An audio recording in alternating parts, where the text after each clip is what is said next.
Thank you very much for being with me on the Marketplace today. Welcome back. The Social Security and National Insurance Trust, SNIT, is to complete the affordable housing projects within the Asokore-Mampong municipality of the Ashanti region within the next few weeks. Director General of SNIT, Dr. John Tenkrine, who disclosed this in an interview with JoyNews, Nesta Kafuya Joma in Sunyai, said the $62.34 million project is expected to provide 1,079 housing units of flats when everything is well fixed. Dr. Tenkrine also reaffirmed SNIT's commitment to help government meet the housing needs of Ghanaians halfway. Yes, reports. As part of plans to mitigate the housing deficits in the country, the affordable housing project was commenced across 5 regions in Ghana in 2006. The objective was to provide accommodation for low-middle-income workers, create jobs and build the capacity of local contractors. In November 2015, government handed over the Asokore-Mampong project to SNIT to complete after construction work stalled in early 2009 following change of government. Director General of SNIT, Dr. Ofori Tenkrine, explained SNIT is partnering some reputable banks that will provide mortgage loans to interested purchasers when the project is fully completed in the next few weeks. We are almost 90% done with the Asokore-Mampong project, and very soon, within the next month or so, you're going to see advertisements about sale of these flats, and it's open to the public to buy. And you will see us marketing and selling them soon. The Director General of SNIT further assured that the company's parcel of land at Bakuniapa near Sunyani will soon be developed. He cautioned encroachers to keep off. Yes, there is a land here in Bakuniapa that we haven't developed, as well as many such lands in other areas. In fact, we even have problems when people even encroach. And so we sometimes have to take steps to make sure we protect the land. The fact that we haven't developed that land today doesn't mean that we will not develop it tomorrow. Well, I mean, if you have property that has been sold to you and you've acquired it and it's in your name, you cannot say that somebody cannot come and say that, you haven't developed it, so I'm taking it back. Nesta Kafuya Juma's report for Joy Business. Now, the Microcredit Association of Ghana is calling for national dialogue to discuss the future of the microfinance sector in the country. Executive Secretary of the association, Ebenezer Korte, says the recent challenges in the financial sector require the microfinance sector chart a new path in their quest to ensure growth and sustainability. Mr. Korte was speaking at the 10th anniversary and annual general meeting of the Microcredit Association of Ghana at Koforidua in the Eastern Region. Edwin Kufisian reports. The annual general meeting brought together owners of some microcredit firms and other players in the financial sector to take stock of the activities in recent times. The meeting also afforded industry players the opportunity to familiarize themselves with new trends of financial operations and regulations. Addressing participants, the association's executive secretary Ebenezer Korte said the establishment of an act for them as part of the regulatory reforms in the banking and financial sector would be appropriate. He said the association would continue to play its role in providing support for over 70% of people who operated in the informal sector to ensure growth in the socio-economic development of the country. The license we hold does not allow us to accept deposit members. The business rules and sanctions explicitly prohibit deposit taking by microcredit institutions. The public is therefore advised not to save with microcredit institutions. I'm very passionate about this issue because if you continue as an association, these are some of the things the regulator may be watching closely. Madam Chair, over the years, the association in partnership with other stakeholders have provided capacity building and development interventions for our members with a view to improving the quality of management decisions around issues such as portfolio risk management, business continuity, and social impact awareness. Going forward, corporate governance and compliance training, which are key ingredients for a successful business. The government statistician Professor Samuel Kobina Inim noted that there is a need for microcredit institutions in the country to focus on issues that are customer-centered in order to meet market demands. In terms of outreach, there has been a reduction from 200 211 million in 2013 customers to about 113 in 2017. There's still high cost of operations, and I was not surprised he talked about it. So it's happening at a global level as well. Then for my interest, which has to do with impact analysis both from the financial side and the poverty side, the evidence continues to be mixed. So we need to reflect on what microfinance can do and what microfinance cannot do. The annual general meeting was on the theme Microcredit Services in Ghana, Achievements, Challenges and Prospects. Let's all stay within the financial sector because financial institutions in the country are introducing various interventions to improve customers' experience as part of an event marking this year's Customer Service Week.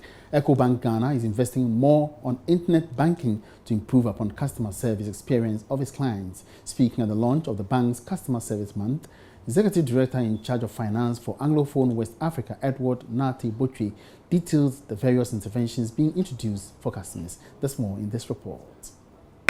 EcoBank Ghana has launched its Customer Service Month with a focus on more innovations and improved customer service engagement with clients.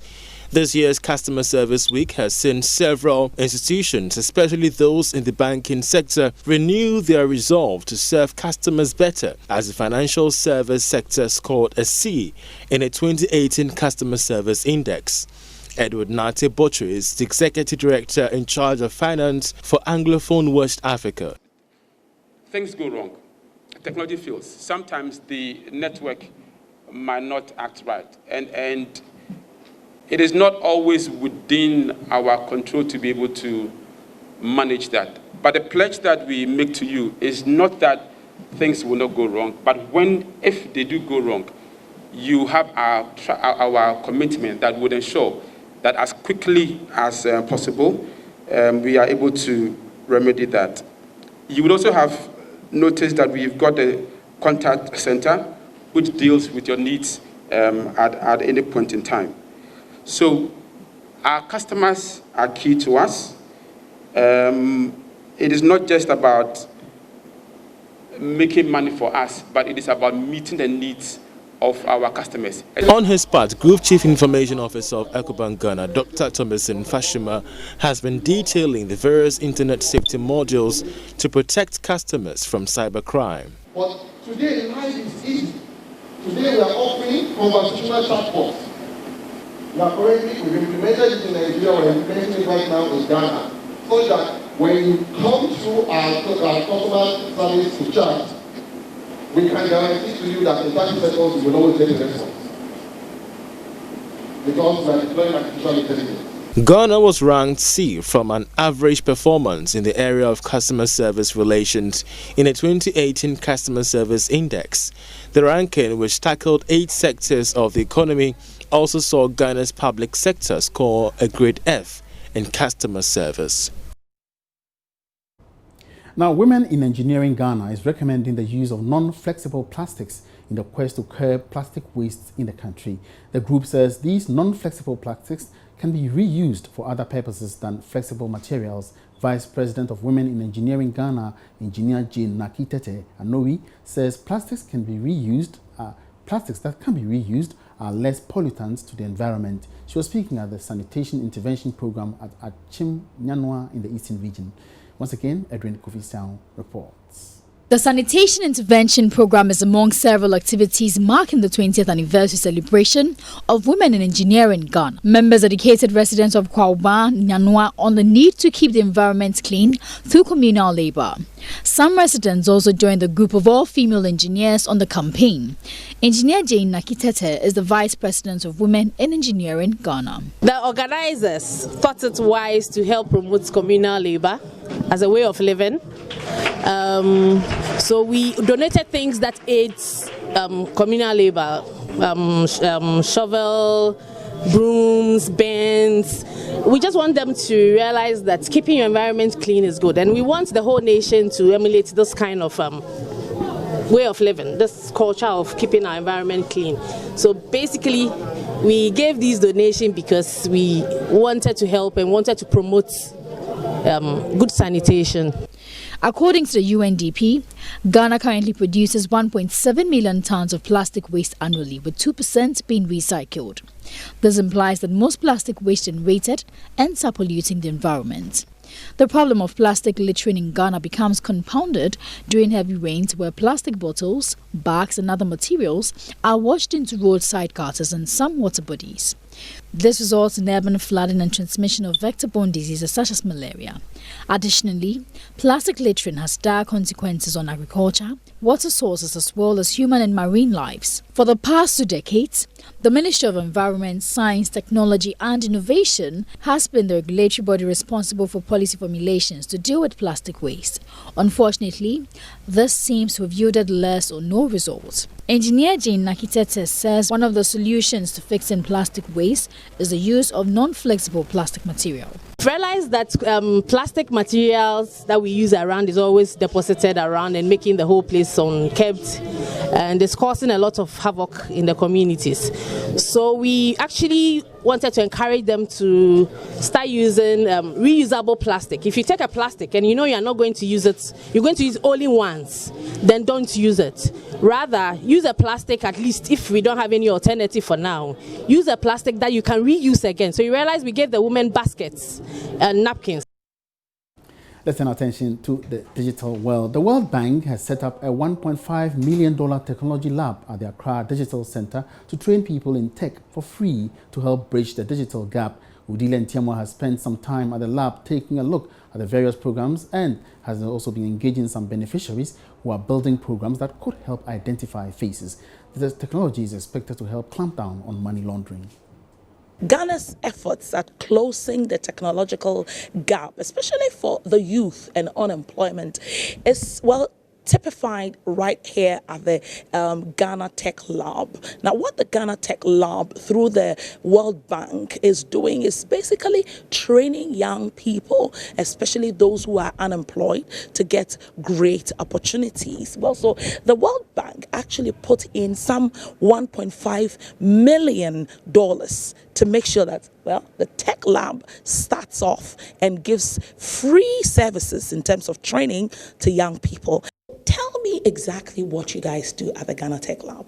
Okay, so Ghana Tech Lab is an ecosystem hub that is driving digital innovation and transformation in Ghana, and our aim is to accelerate Ghana to that space where Ghana becomes the most digitally trained country in Africa with that kind of digitally transformed personnel. So over here we do digital skill training.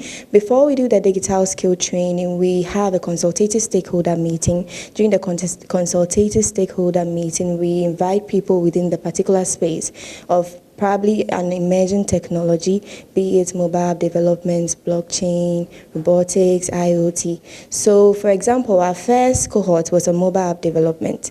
And during the mobile app development training, we invited the stakeholders to discuss about the skills that are needed in the industry. We talk about the market, the jobs that are available, because we want to train people to fit into the gaps in the industry. So just to let you know, the Ghana Tech Lab has full concentration also on gender. I'm sure that's why they allow the woman to start first. Prince, tell us exactly what happens here, what's on the floor and all that. Okay, so this is where the making and the creativity and all our free trainings happen. So as you can see from the lines here, these lines lead us to our labs. If you are interested in creativity, this line would lead you to a creative space. If you are interested in making something, it will lead you to the maker space, which I'll be taking you there shortly. Now, where we do all our trainings are up there, and then where you can do all your co-working space stuff. Right, so tell me what happens here. I'm sure something relating to robotics. Yes, so this is our robotics space. I'll let Gideon take you through what happens here. Hi Giddy, what happens here? Okay, so this is our robotics lab. Basically we develop robots. Yes, and there are various tools that we use. So who can come here to learn robotics? Actually, any enthusiastic person. Okay. One who is committed, one who is ready to learn, one who is ready to solve problems. Okay. So what sort of problems have you yourself solved with robotics? Oh, currently I've been working on health-related robots, and it's supposed to assist weak people, convalescent, aged. What specifically will it do for them? Yeah, so, they can't be moving around in their house or probably where they are.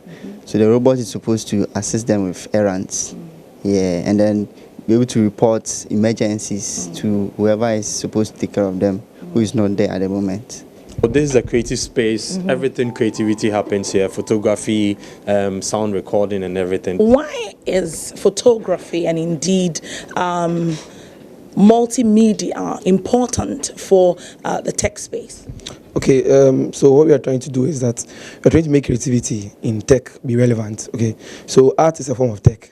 So we try to bring all the various spaces here, all the things we have here, to come into reality for people in tech to be able to work in that field. Okay, so from the side, we have the sound booths, then we have the photography section, the VR station, and graphic design and animation. So we've been training people so far in photography, then graphic designing. So what we are trying to do is make sure that people who are out there with the talents, not drawing in their houses alone, but they can actually put it in the tech field. I see something exciting here. What is this? Can I put it on my eyes? Yeah. I see it when I'm in kids, especially at the mall, trying to watch something 3D. So what does this do? This is a VR headset. Am I seeing your mouth? No, this is a VR headset. Okay. So what you're holding is a mobile version. Okay. So you put a mobile phone in it, then you can actually view it and be in a world that is not actually here. I mean, it's a virtual world. So what are you building? Okay, my team and I were building an API, a facial recognition API for login systems, online login systems. That's going to be dangerous. That's like going to Russia. We're in Ghana. Okay. So what is this supposed to do for the whole ecosystem or for the economy? Well, we know there are a lot of insecurities when it comes to customers logging into various online platforms and also students. So we are building the API to make sure that security is upheld. Because when there's not tight security, there's loss of customer information and details, which will be detrimental to the customers themselves. So you're saying that this technology, people cannot alter it, or if I come and sit there with a mask or what makes it really secure? Well, there are a lot of facial recognition platforms, but ours is really secure in that we are incorporating a lot of gestures, because you can't just come and you are verified and that is it. So as the process continues, it demands that you do some gestures to make sure that it is really secure and that the actual person is the one sitting there. So tell me some of the gestures. Okay, so wave, smile, because I can bring your picture and after that you are done. But with this one, there are a lot of gestures that make sure that it's secure. What a breakthrough in technology. Let's cross over to Kumasi before we close down the program. The National Builders Corps, NABCO, and the Kumasi Metropolitan Assembly are educating personnel on appropriate requirements and techniques to help reduce delays in payment of stipends. The National Builders Corps has been plagued with delays in trainees' monthly allowances since its inception. Officials say one of the major challenges is the issue of valid e-wage cards and bank accounts. NABCO coordinator at KMA, Christian Kusiampofu, believes intensified education to enlighten personnel in filling right details and documents during application will help reduce the issue of delayed payments. Nana Sensumesa reports. There have been persistent attempts by NABCO personnel to demonstrate over delay in payment of their monthly allowance. Despite repeated threats on government to pay up the arrears, the situation hasn't been better. But officials say the recent challenges in the local banking industry and invalid personal e-switch cards are the major causes of issues on stipend payments. Christian Kusiampofu is coordinator at Kumasi Metropolitan Assembly. Stipends issue wasn't created from the secretariat. It was their own doing. Probably some of them were having issues on the e-switch, so invalid e-switch card created that unpleasant or distasteful delay of stipends. And we also moved from there in different banks. Some banks were having challenges. So as for me, if I ask you to go and bring me an e-switch card and you go to your preferred bank and the bank currently is having challenge, I can still go ahead and pay that money through that same bank. And so we call that in our system different banks. So that also created that challenge, which resulted to some of their agitations and demonstrations that they planned some years time they wanted. As part of the first year anniversary of the Nation Builders Corps, workers in the KMA branch visited and celebrated with inmates at the Kumasi Children's Home. Yeah, and so I think we've started in a very good move. We're also wishing others, so the next time we are coming to the home, if we come to their doorstep to also in aid or in kind, they should also help us so that we can help the children in this house. I believe giving, according to the scriptures, is more blessing than receiving. So that's what we've done this afternoon. For JoyNews, Nana Asensu Mensah, Kumasi. And here we draw down the curtains on the marketplace today. Many thanks for your company. My name is Emmanuel Abuaji. Let's meet again same time tomorrow. Good afternoon.